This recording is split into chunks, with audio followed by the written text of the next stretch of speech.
Joining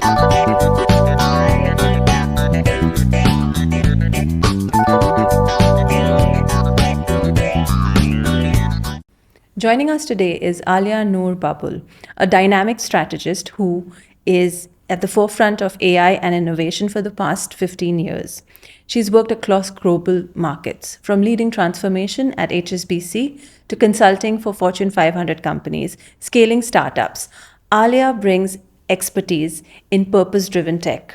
Now based between UAE and UK, she's on a mission to help founders, organizations, and everybody leverage AI ethically to scale with intent, empower teams, and build solutions that matter. In this episode, we explore her career journey, her passion for responsible innovation, and how she's using tech to enable women-led, purpose-first ventures around the world. Hi, Aliya. Hi, nice to see you. Nice to see you too. First and foremost, thank you so much for coming. And again, I'm so happy and so glad that I've made such relationships in the industry and around the community that when I request you all to come, you all do not hesitate. You just say yes with the drop of a hat. And I've also got to tell you, most of my podcast guests are virgins, just like you. Wow. Okay. Yes. No, it's definitely more nerve-wracking than I thought, but no, it's exciting and I'm definitely happy to be here. So. I'm really excited to hear your story and to tell your story to everybody that we can, because I think one of the things that we are seeing more and more today is AI taking over everything. While we know how to use AI, but it might not be in the best possible ways for longevity or even for the greater good of humanity at some point.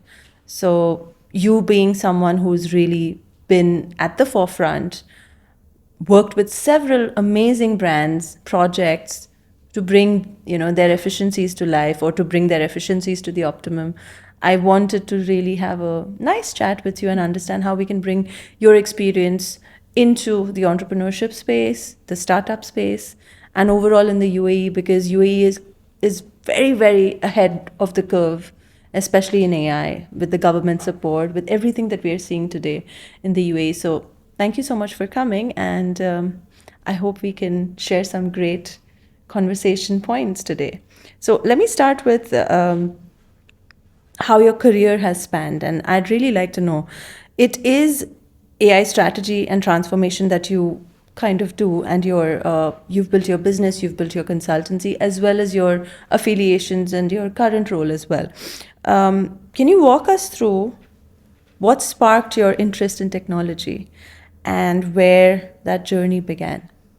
Yeah, so I would say my journey began back in 2017 when AI, I would say, was really not what it is today. And certainly I don't think, companies or people were really using it the same way that they are today.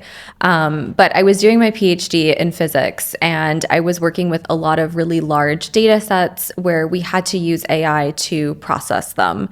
And so that's kind of how I got into AI. And, I was really using it to do predictive analytics, to kind of understand things like, how could we point a telescope in the right direction to obtain data before an event occurred. And you would be sort of surprised to know that a lot of the kind of AI analytics that we used in physics were actually very similar to the analytics that finance firms use to predict and forecast the stock market. Interesting. I didn't know that. It's crazy. And so, from there, I actually ended up meeting a lot of people in finance who were very interested in the work that I was doing, mostly because they wanted to use it to try to predict the stock market. And so that was actually how I kind of transitioned, from the academic world using AI in a very academic way, to then when I finished my PhD, actually going to work at Morgan Stanley in finance, building AI models to sort of help businesses do predictive analytics.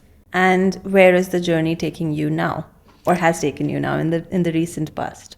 Yeah, so I think, that was really the introduction. From there, I think the world really opened up. Myself, I think because I had exposure to what businesses needed in terms of how they could start to integrate AI into their operations to do things like, forecasting, but also do things like automating, their kind of call centers to have AI answer the phone. And so that was, I think, one thing. But then I think on the other side, AI itself became so much more accessible to everyone. With ChatGPT that came out, a few years ago, everyone started using it. And I think then it really sort of sparked this acceleration where businesses were now starting to really think about how they could use AI in a more deeper way to really optimize and, accelerate growth or even cut costs. So at Morgan Stanley, when you started off, were you in the consulting space or were you in the analytics space? So I was kind of an internal consultant in a way. So I worked across different teams globally, which I think, was why I got to really see a lot of the business use cases across, different parts of finance. And so I worked as sort of this internal consultant with, sort of 3 to 6 month kind of rotations in a way. But that was actually my full-time role. So I wasn't, rotating because I was trying to decide on a job. It was just that we were kind of part of this internal consulting team. So AI is a buzzword right now, but for you, it's a lived space of expertise. How do you define purpose-driven AI, and why would you think it matters? Yeah, so I think, purpose-driven AI, I would say, is something that I try to think about a lot in terms of, I think everyone's right now is very excited about AI. And I think when you're excited about something, you almost forget about sort of the very foundational principles that you sort of built your business around, for example. And so I think when I try to work with companies, I try to really understand the business and sort of the goals of the business, and then almost use AI as a way to kind of augment or enhance the kind of business principles that they have sort of founded their company on. And so AI is really less about kind of the shiny, exciting thing. Sometimes it's a very boring thing, but it is very powerful in being able to kind of help, enhance some of those business processes. And you've worked in both spaces, which is very interesting. The startup space, where you're probably limited of funds or with funds, and the conglomerates and the big consultancies or big companies. What is the one thing that you've tried to enable in the founders and in the leadership with regards to AI in terms of mindset?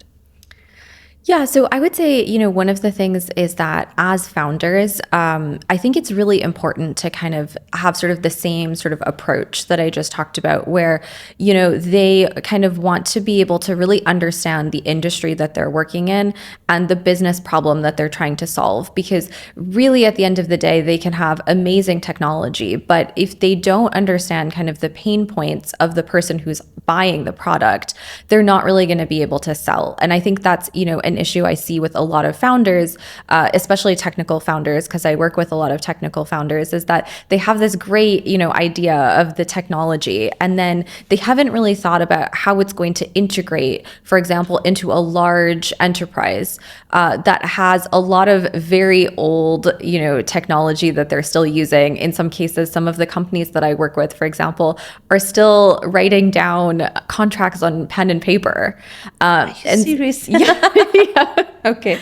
And so when you have an AI founder coming in and saying, I'm going to do this with AI, they haven't thought about the fact that on the back end, for example, the data is not even available or accessible for them to kind of feed into their solutions. Yeah. So I think being able to really understand sort of that business that they're going into or the industry that they're going into is something that's very important. Yeah, I think founders, what I would assume is that you'd probably need to do a lot of education for them on trying to understand that AI cannot just fit, or AI is not something that you feel that you just want to have as a feather in your cap, but it can actually enable you to be more efficient, to be more accessible, to be more data centric, to be many, many things.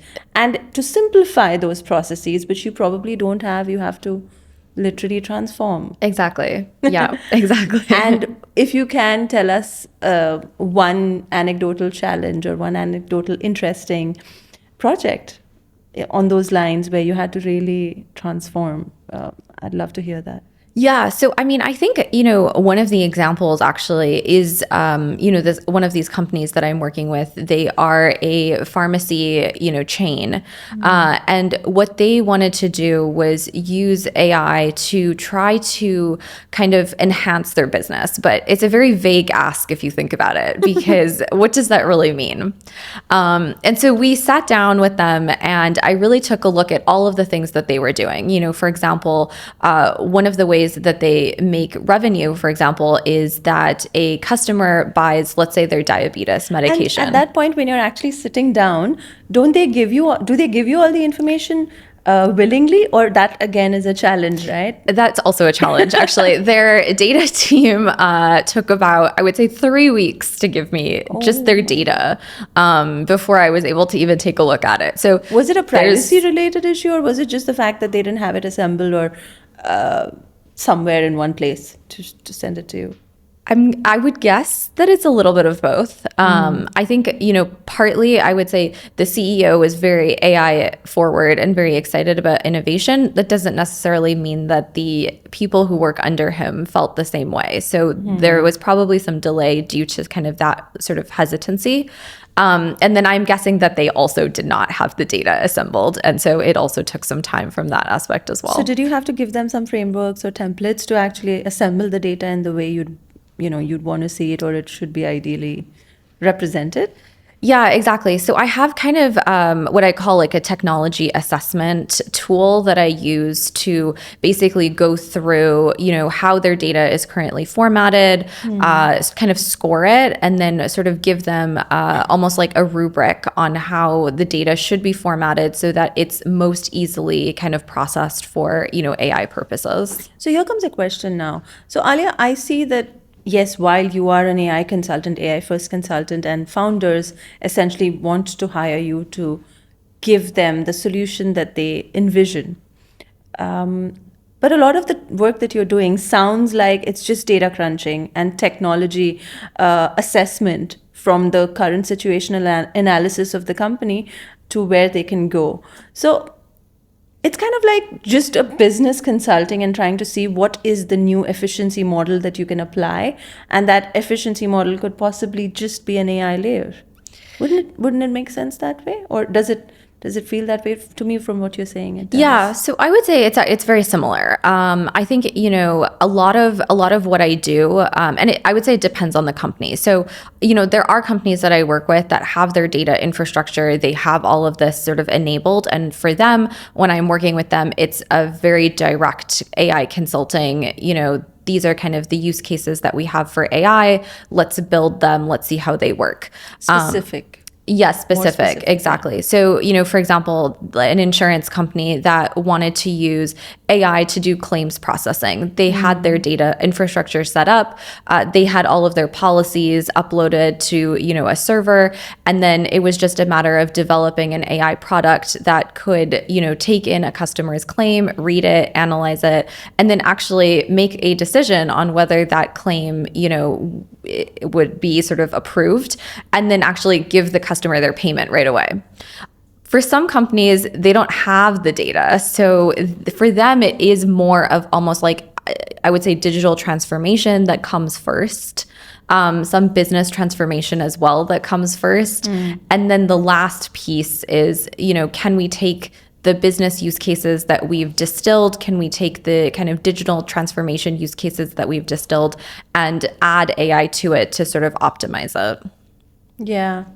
And, to the common man or to an entrepreneur who's just started off, these words, AI, business transformation, digital transformation, analytics, would really be heavy and would just trigger some sort of a mindset where you'd perceive, or one would perceive, that is cost intensive, right? Is it really cost intensive? Is everything in terms of AI or transformation, according to you, cost intensive? So, yeah, I would say no, actually. These days, I think AI is becoming much more, they say democratized, but I think that really is true. It's a lot easier to run. It's a lot cheaper to run. For example, another company that I was working with, I just trained an AI model for them, and it cost us about $600. Wow. Which is very cheap if you think about it. They were a big company, and they had a lot of data. So even $600 for that level was, I would say, maybe more expensive than actually I had thought. But I think, for another company, a smaller company, you could get away with probably a few $100s. That's amazing. And just the knowledge of that is something that I'd like to share and expand the visibility of that among my female entrepreneurs that it's her way, and just the general community of entrepreneurs here that I interact with. For a female entrepreneur, when she's starting off, let's say she has a product business or a service business, what are the few things that she can do to make her business efficient from day zero with AI? Do you have some thought starters for those? Yeah, so I would say, when you're starting a business, typically let's say you have your product or you have your service. So maybe you don't need AI on that side, but then you do need AI to find clients. You do need AI to maybe help you with marketing. You need AI to maybe take on the role of a personal assistant because you're just starting out and you don't have, the revenue for that yet. So I think there are kind of things that are sort of around sort of on the edges of kind of that core business that you do need to get that business off the ground that AI can kind of enable and almost sort of take the role, of some of those people that you would typically have to hire. Yeah. Yeah. And do you have an AI agent for yourself, like a personal assistant? So I do, but I did create it for myself because I didn't want my data being shared. So I did. I see some hypocrisy there now. I mean, no. Look, when I work with companies, a lot of the cost actually comes from the fact that we want to keep the data private. Secure, so we set it up so that the models are not sharing data. And I think similarly, I can't tell my clients that their data is not going to be shared and then I share it because I have, my emails going through an AI. So that's very interesting. Yeah. So you have an AI assistant that you probably use for your personal life, but Exactly. not your professional life. Exactly. Interesting. Yeah. So there's a lot of chatter, and rightly so, about ethics and AI, because AI is making life efficient for sure, but it's also making it dangerously easy for a lot of generations, for a lot of the younger generations, for us. Simply put as, trying to see authenticity in what you're submitting in your write-ups as school projects or your dissertations or anything related to academia. Flipping it over into the professional space, there's a lot of things we are seeing which are not true, but people are misrepresenting themselves as well as their companies with the help of AI. So where do we draw the line here? Where can we draw the line here? Yeah, I mean, I think it's hard because I think as, AI becomes more and more sort of accessible, you see a lot of people suddenly, for example, becoming AI experts. Yes. Seeing that a lot. Exactly. Everyone is an expert.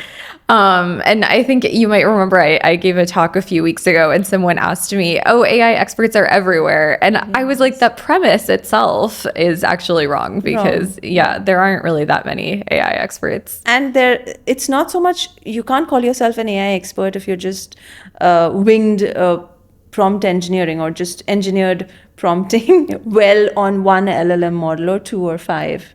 Exactly. And then you call yourself an expert. So yeah, what would you define as an AI expert, or who would you define as an AI expert? Are you an AI expert?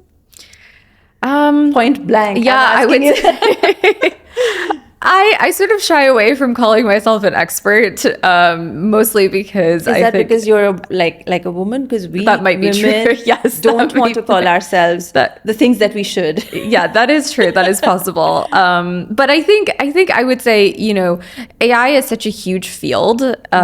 it's almost like saying that a doctor is a healthcare expert. And of course, they have expertise in certain aspects of healthcare, but they may not be an expert in neurology or, cardiothoracics.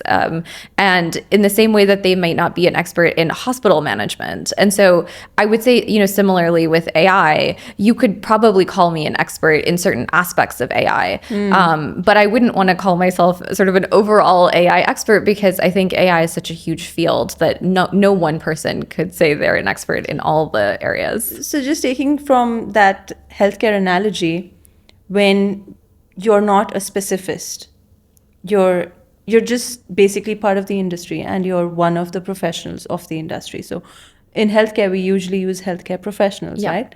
So would that be the right description for most of these people claiming themselves to be AI experts? Should that be something that we should say, you should use that instead?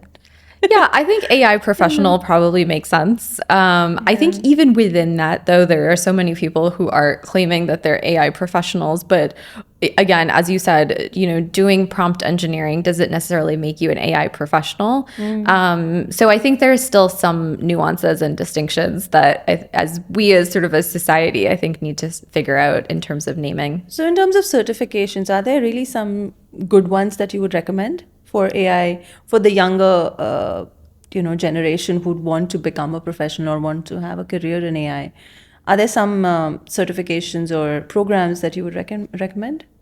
Yeah, so there are really a lot of programs these days, masters in AI, masters in data science, PhDs in data science, which I will say didn't actually exist back when I started my PhD. A lot of them have come about in, the last few years. And so those, I think, are great ways if you want to kind of do full-time school and you want to go and sort of very deeply understand a lot. Yes. But I think, there's also a lot of online knowledge that you can get these days.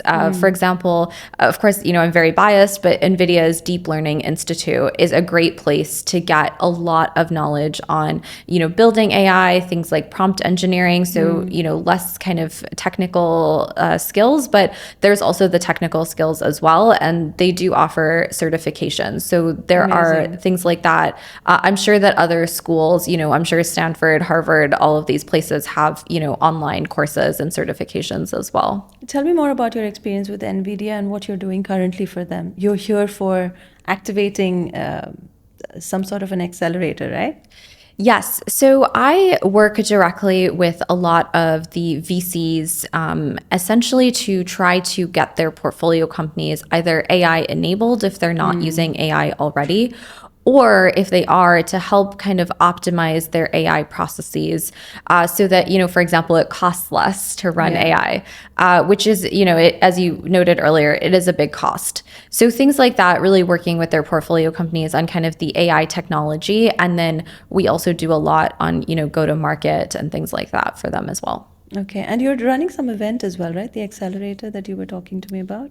Yes. How's that going? Yes. So we've recently partnered with Presight, which is a government accelerator. And they are essentially bringing a lot of companies here from, around the world. And so we're kind of working with them, again, on, AI enablement for those portfolio companies and sort of, all the companies that will come through that accelerator.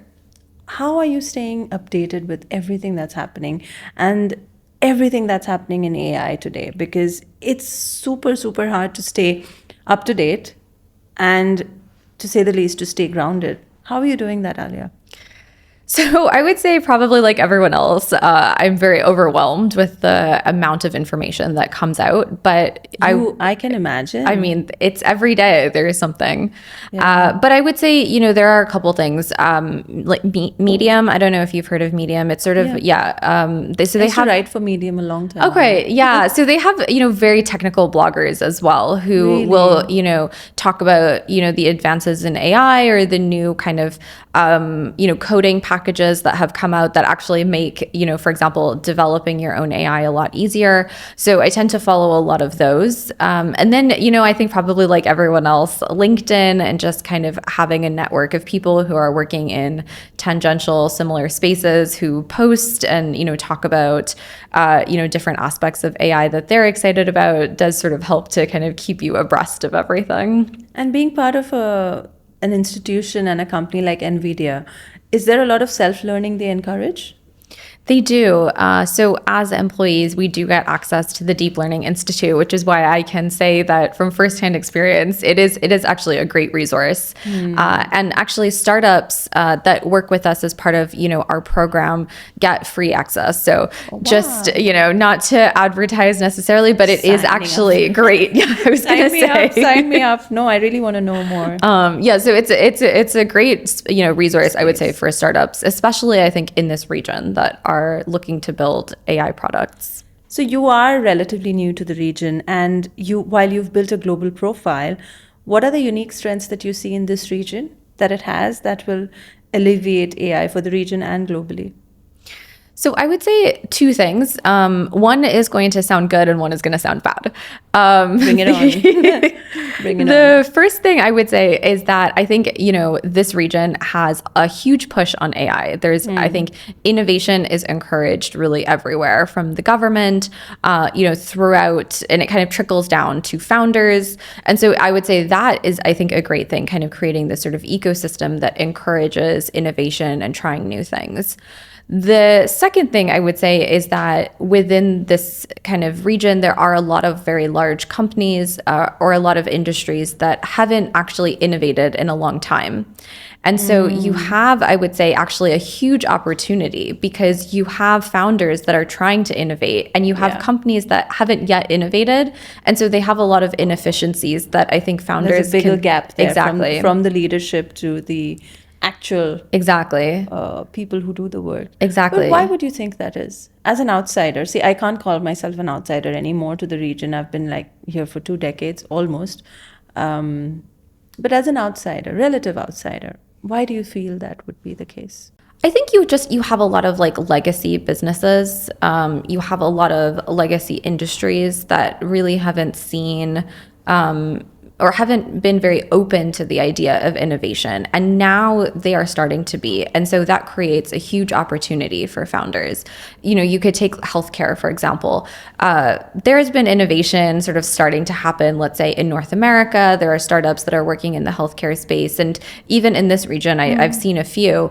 But I still think that healthcare as a whole hasn't sort of had an overhaul of their processes. And so that creates a lot of opportunity for founders who may be very interested in healthcare and AI and see a way to kind of make that industry a lot more efficient, maybe a lot more customized, to kind of get personalization, things like that. See, the thing here becomes then the challenge of how much data is good to share with these models or with these agents that we're building with AI. Because at the end of the day, we're in an age where data protection is real and it needs to happen.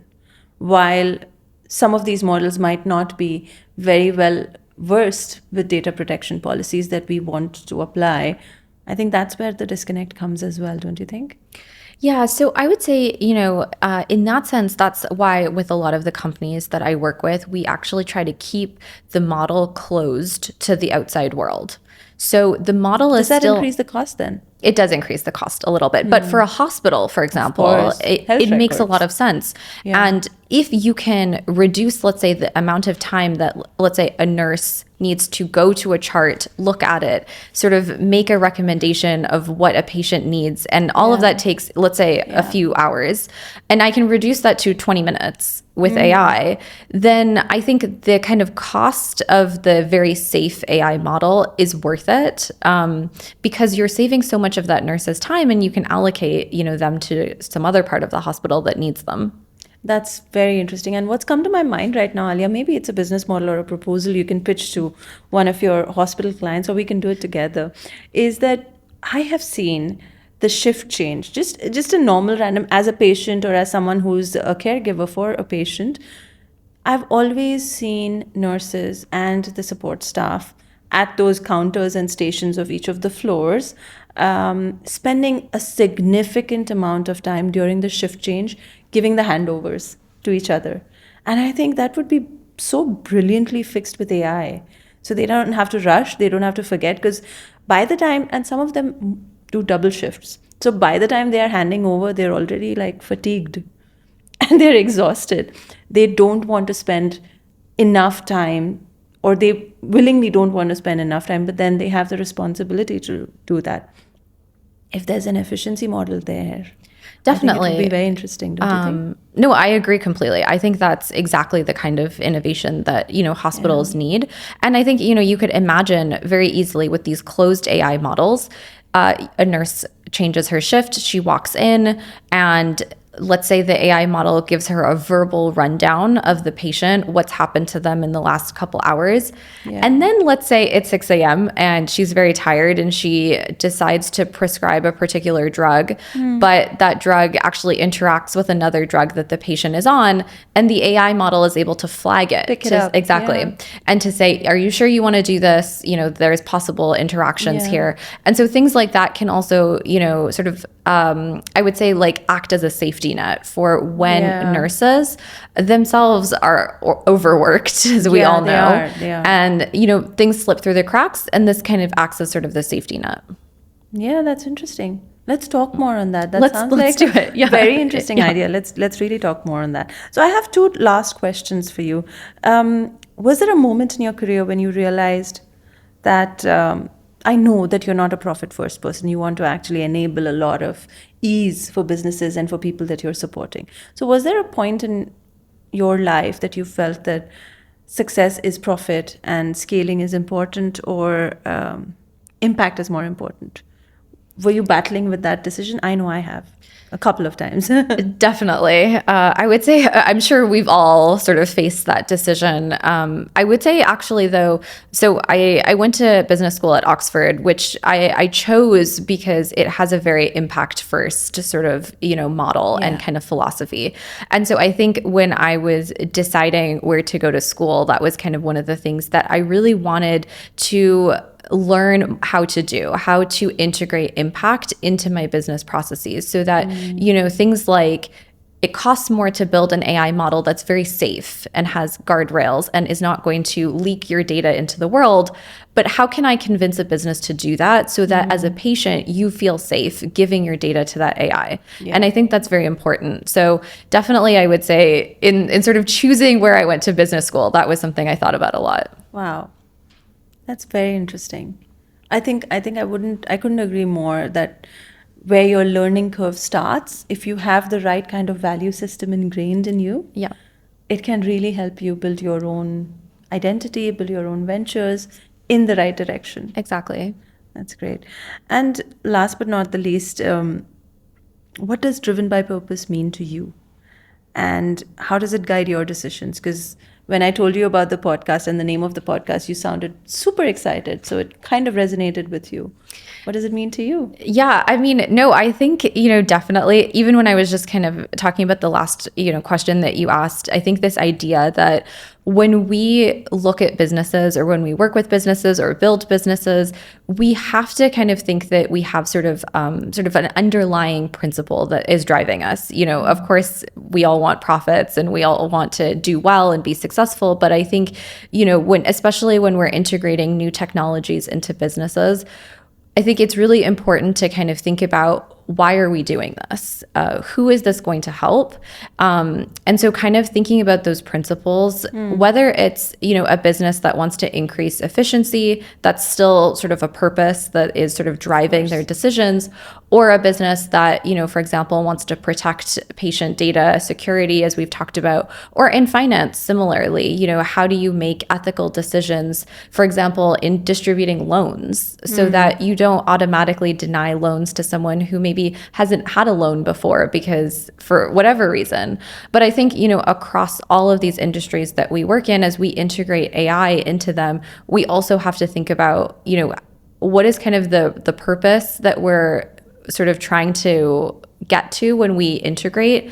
And, as a society, what are the values that we have that we want to hold on to? Because those are really going to sort of inform and drive the business decisions that we make. Very interesting. Yeah, that brings me to the end of this podcast. How was it for you? Your first? Yes. No, I have to say the first 5 minutes, it was very nerve-wracking, but I think you are right. Once you kind of just look at you and stop thinking of it as a recording, it does become a lot easier. Well, brilliant. I hope there are more for you. Yes, there are more lined up for you after this. And let's work together to build this and make this more accessible for people who think I agree. It's a mammoth. Yes, it is. It is. But I think it's such an exciting space. And I think it would be so great to see more women who are, innovating in the AI space and kind of seeing problems that no one else is seeing and actually doing something about it. Yeah. All right. Thank you so much for being here. Thank you.